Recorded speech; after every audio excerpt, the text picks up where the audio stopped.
Bueno, y ya estamos con Alfredo Zayator. Alfredo, ¿cómo estamos? Muy bien, Roberto, ¿cómo va todo? Yo decía recién, maestro, que las economías tienen inflación cuando se recalientan, cuando crecen. Así es. Cuando caen tremendamente, porque esto ya es una depresión más que una recesión, es una caída muy, muy brutal.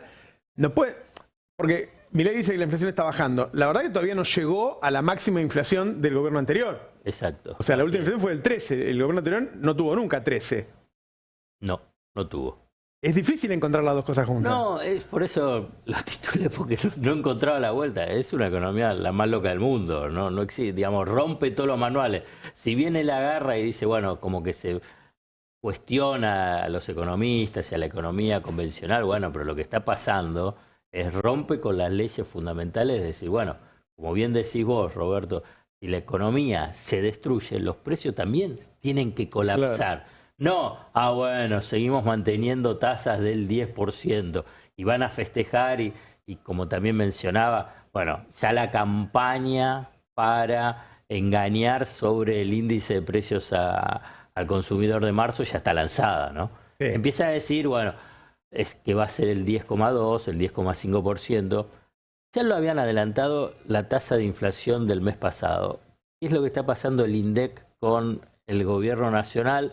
Por lo menos pongamos un signo de interrogación, porque teóricamente, en teoría, el INDEC no tiene que estar adelantando todos los datos, o en todo caso, no informarlo, porque eso es información confidencial. Vos sabés que me ha pasado con muchos gobiernos que no te dan el índice antes. Vos estás hablando con el ministro de Economía, con el presidente, decís, che, dámelo 10 minutos antes. Los tipos dicen, no te lo puedo dar, porque el INDEC es independiente, es una independiente, hay que cuidarlo mucho eso.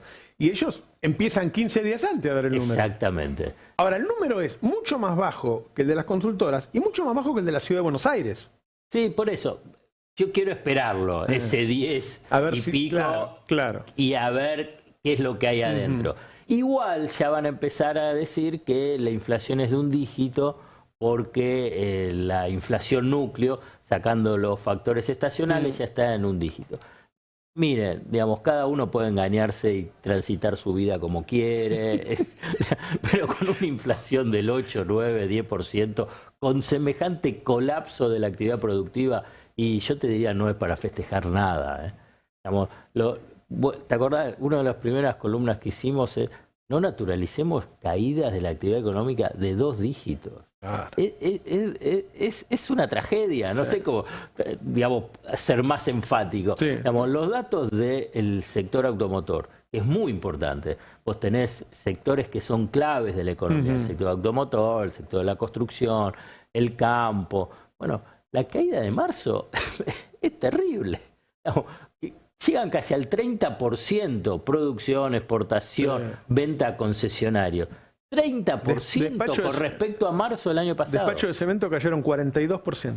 Entonces, digamos, a ver, ¿qué es lo que se puede festejar de la economía?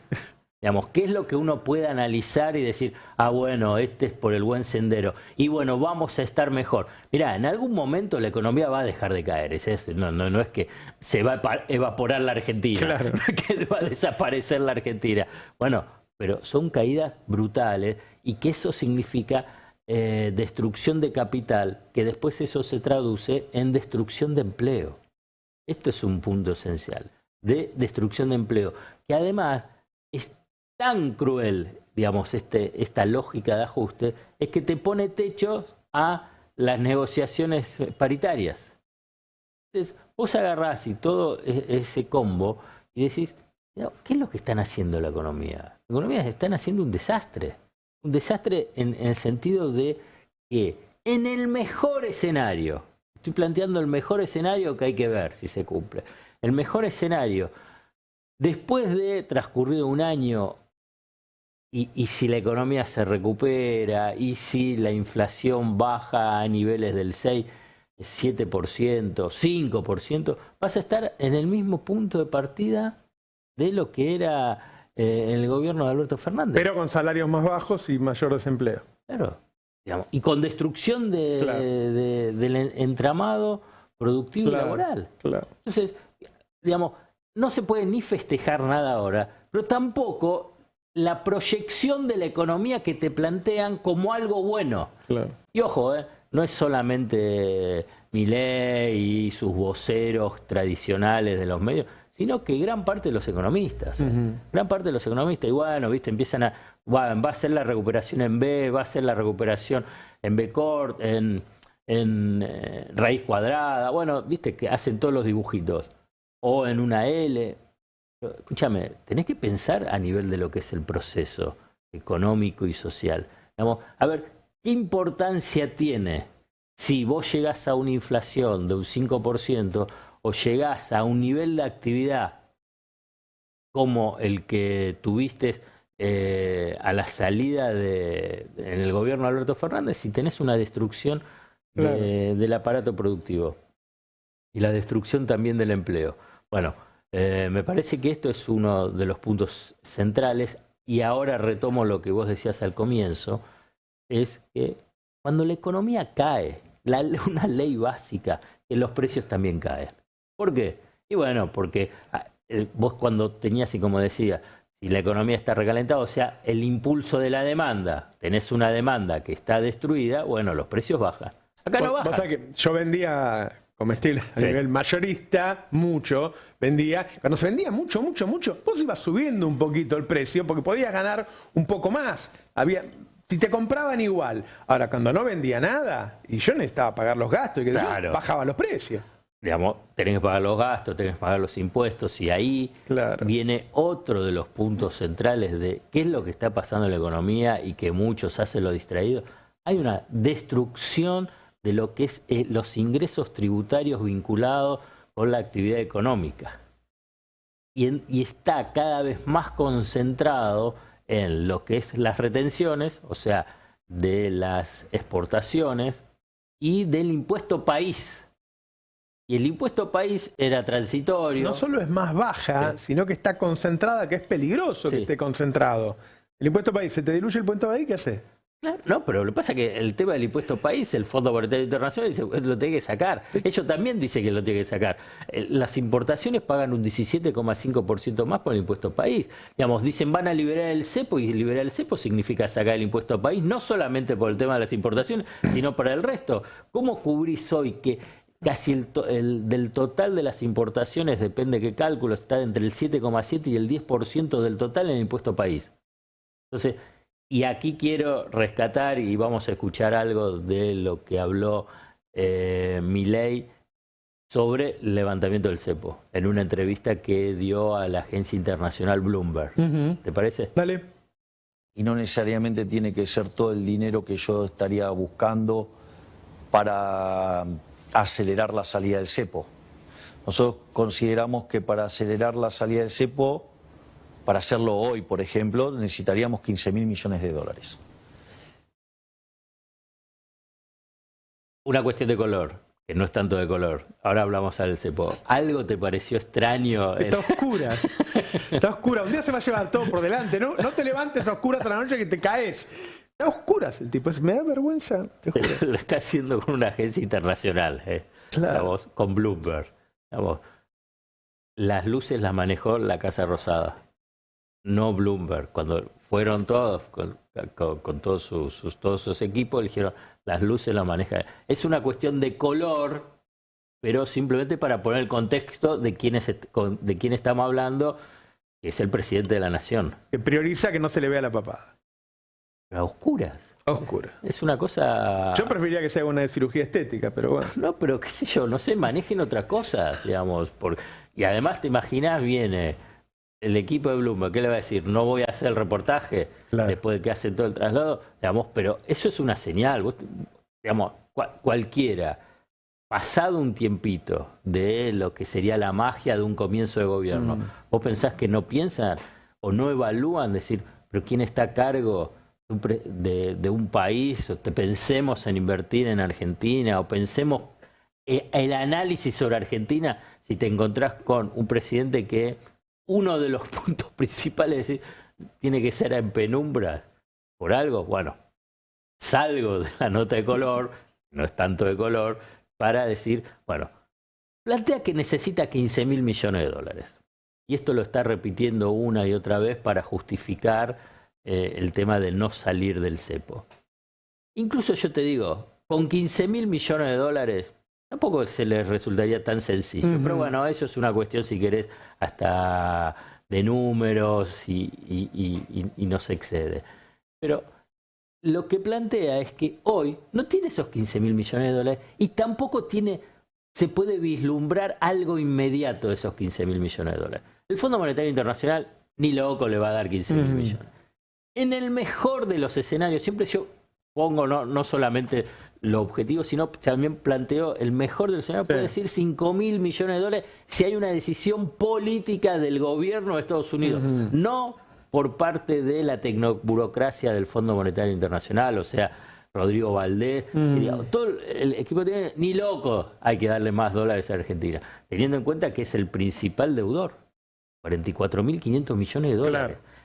Es el principal deudor por encima de Ucrania, que ahí hay decisiones geopolíticas, Ucrania tiene, y de Egipto, ¿no? Entonces, es decir, darle 5.000 millones más es solamente por una decisión política del gobierno de Estados Unidos, y yo creo, y por consiguiente el del Departamento del Tesoro, que la sobreactuación de su misión a Estados Unidos, con Laura Richardson, con Blinken, que vino del secretario de Estado, que vino en febrero, en marzo vino el jefe de la CIA, el número 1 de la CIA. ¿A qué habrá venido? Vino y dijo, algo hablaron al final, nada de China, nada de China, nada de China. Bueno, y ahora Laura Richardson, digamos, esta sobreactuación del alineamiento, además de lo que puede ser lo ideológico, de lo que piensa Milei, puedo tratar de interpretar que es decir, bueno, ustedes tienen que dar la orden al Fondo Monetario Internacional para que dé estos 5.000 millones de dólares por lo menos y tratar de conseguir de fondos de inversión del exterior, que es la promesa de Caputo que le hizo. Claro. Hasta ahora no están, No. Y entonces, si no libera el cepo, y él dice que liberando el cepo es donde la economía va a crecer, me parece que también tenemos un audio al respecto también en este reportaje en penumbras a Bloomberg, sobre que si libera el cepo, ahí la economía recién va a empezar a crecer. A verlo. Nosotros teníamos una estrategia para dolarizar, que era básicamente tomar los pasivos del Banco Central, los activos del Banco Central contra el gobierno nacional, y la realidad es que esa estrategia hubiera funcionado a la perfección, porque cuando nosotros llegamos los títulos argentinos estaban en torno a los $18 y ahora están en torno a los $54. Pero dado la construcción del sistema político argentino, lo intelectualmente deshonestos que son los políticos y los economistas en Argentina, es muy probable que si nosotros hubiéramos hecho esa operación, hubiera sido una operación a precios de mercado, lo cual, digamos, hubiera sido a precios justos, la política seguramente hubiera dicho que ahí había una estafa porque esos títulos que en ese momento valían 18 y ahora valen 54, digamos, entonces seguramente nos hubieran acusado de algún negocio turbio y nos hubieran enviado a la cárcel. Bueno, la justificación de por qué no sale el cepo y por qué no hizo la dolarización es que la culpa la tiene la política. Claro. Es el desvío de la propia incapacidad analítica, de diagnóstico y de acción política. Es, bueno, yo lo hubiese hecho, pero la culpa es de la política. En un análisis contrafáctico. ¿Por qué iba a estar preso? Digamos, además, te está haciendo un reportaje alguien que entiende de economía y en vez de hablarle de economía le decís, no, acá te meten preso si haces eso. Pero no lo metería preso, no hubiese estado preso. No. Hubiese sido un desastre lo que hacía, no lo podía hacer. Claro. Pero el tema es que él dice que necesita levantar el cepo para volver a crecer y claramente no tiene los dólares para levantar el cepo. Claro, exacto. Y allí. Pero si sigue avanzando, porque esto es el tema, si sigue avanzando, cada vez se le va a hacer más difícil.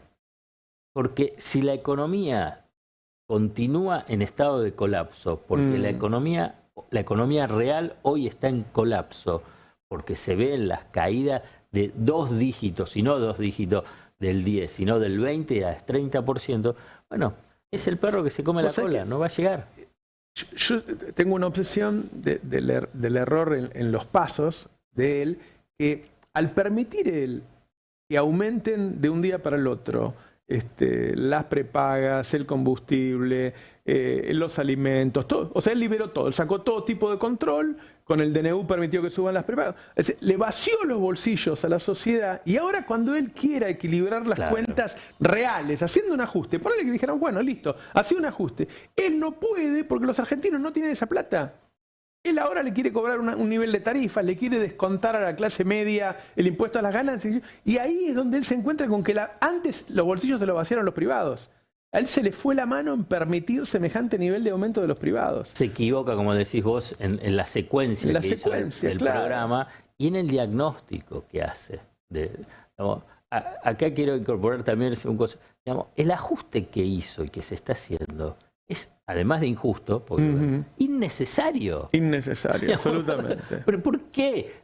Hay como un gran engaño colectivo, que hay muchos cómplices alrededor de este gran engaño colectivo, es que la economía estaba estancada hace 10 años. Claro.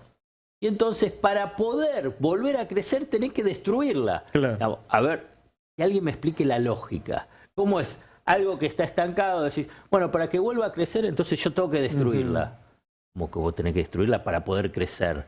¿Te das cuenta que es un sinsentido? Y además, en base a ver, cuando vos devaluás, o sea, subís el dólar 118%, y ya con la inflación esta vas a llegar prácticamente al 100% de inflación, para que entienda la gente, una devaluación real es la diferencia que sacó la sube del dólar con el resto de precios de bienes y servicios.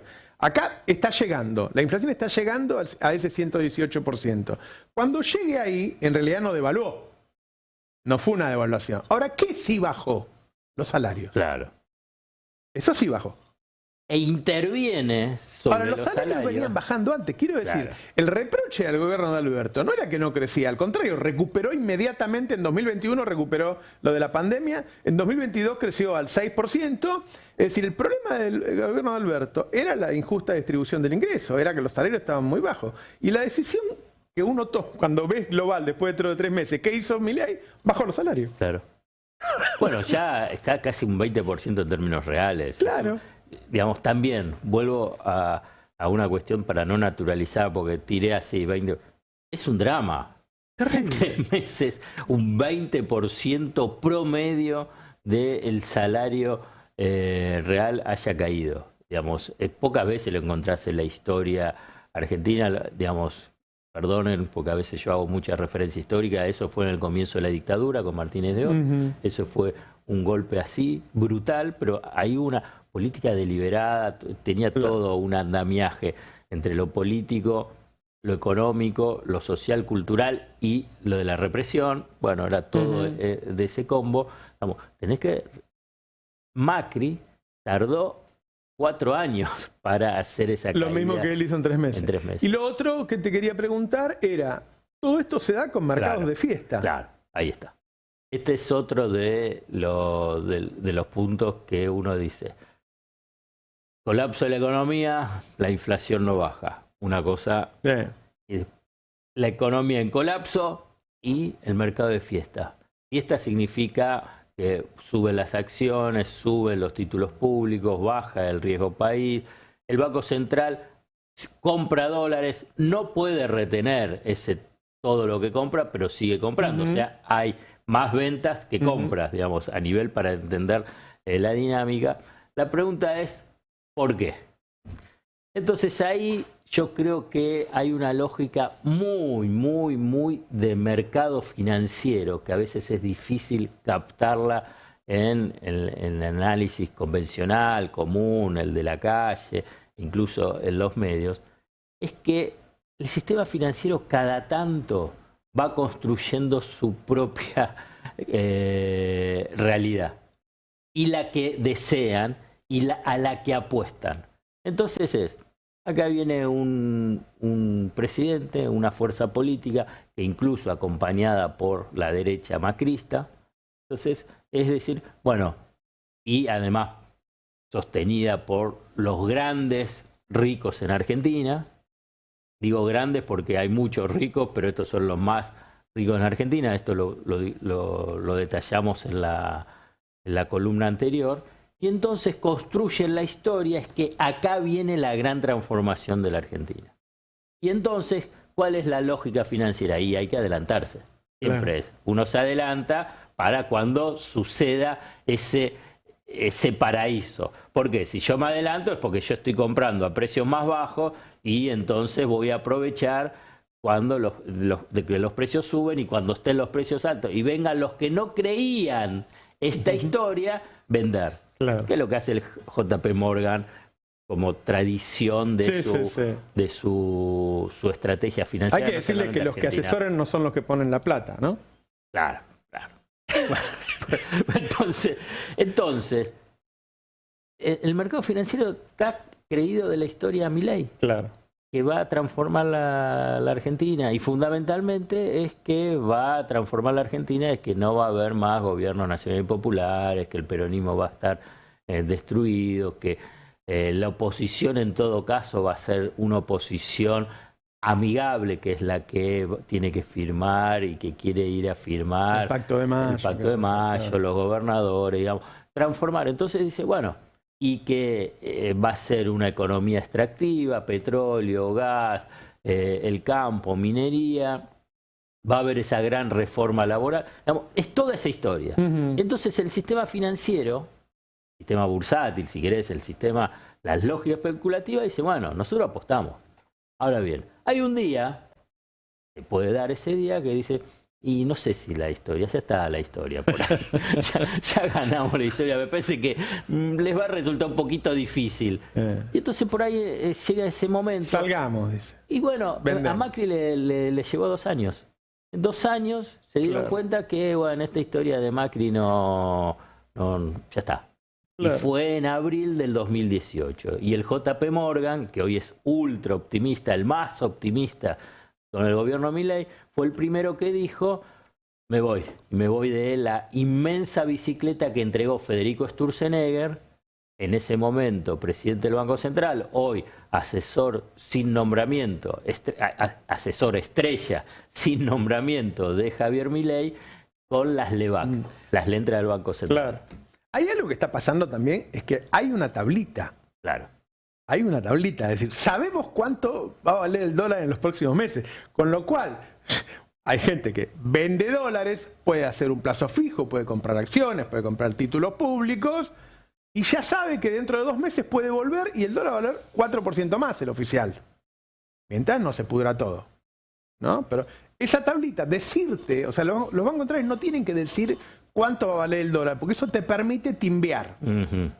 Entonces tenemos capitales que entraron a timbear, ¿no?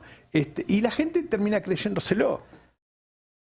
El tema es, como en todos estos juegos, los juegos es quién entra último y quién sale primero. Claro. Vuelvo a repetir, el JP Morgan tiene la habilidad en general, no en todos. Tiene el tamaño también para hacer que suceda. Sí. Es el principal banco de Estados Unidos. Claro, porque cuando él empieza a comprar y genera que suba, y él empieza a salir y genera que baje. Exacto. Cuando vos sos un jugador muy grande, yo digo siempre, ¿qué es un mercado? O sea, al fin y al cabo, los que manejan la cosa son pocos. Bueno, a ver, y pensémoslo de una forma muy burda, muy burda. Si vos sos banco, digamos, ¿qué informe vos vas a difundir públicamente si vos estás comprando o estás vendiendo? Si vos estás comprando, vos estás diciendo, yo no sé si está tan bien la economía. Y yo no, porque vos mientras comprás a precios que no está viniendo la manada. Claro.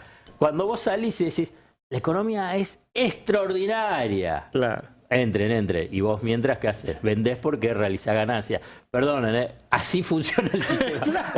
En forma muy rústica lo estoy mencionando. ¿Te acordás que hacíamos las notas de los econochantas? Sí, es muy rústico lo que estoy planteando, para decir, porque no que... Pero hay que entender que no son neutrales en sus informes. Claro. Exacto. Pero la gente empieza a consumir ahora informes, mucha información y qué sé yo, y no son neutrales, no te están diciendo lo que a vos te conviene, están diciendo lo que a ellos les conviene. No son neutrales gran parte de los economistas, y no me voy a meter con la cofradía de los encuestadores, que tampoco son neutrales. Estuve viendo encuestas y es impactante. No sé, por ahí si querés, en otro momento, porque estuve viendo números. Y todos dicen tiene un apoyo fenomenal. Y cuando vos agarrás los números y el análisis lo pones al revés, decís, la verdad no tiene tanto apoyo. Claro. Fíjate que hay una cuestión de un consenso de que hay un apoyo fenomenal a Javier Milei. La verdad que las encuestas, no hay un repudio, pero tampoco hay un apoyo así impactante, creciente a Javier Milei. Y si vos ves, entonces, incluso a las políticas que está implementando Javier Milei, tampoco hay un apoyo extraordinario. Y digo porque la lógica política, e incluso de la oposición, se lo cree, que es lo mismo que pasa con los economistas. Claro. Creen lo que dicen los economistas, claro, que tienen un análisis sesgado, y creen lo que dicen los encuestadores. Entonces dice, no lo enfrentemos ahora. Exacto. Porque todavía es muy popular. Exacto. En base a lo que le dicen los encuestadores. Exacto. Y entonces así se neutraliza. De ese modo se neutraliza la acción política, y también cuando se hacen los análisis económicos se neutraliza o se confunde en la intervención sobre el análisis económico. Claro.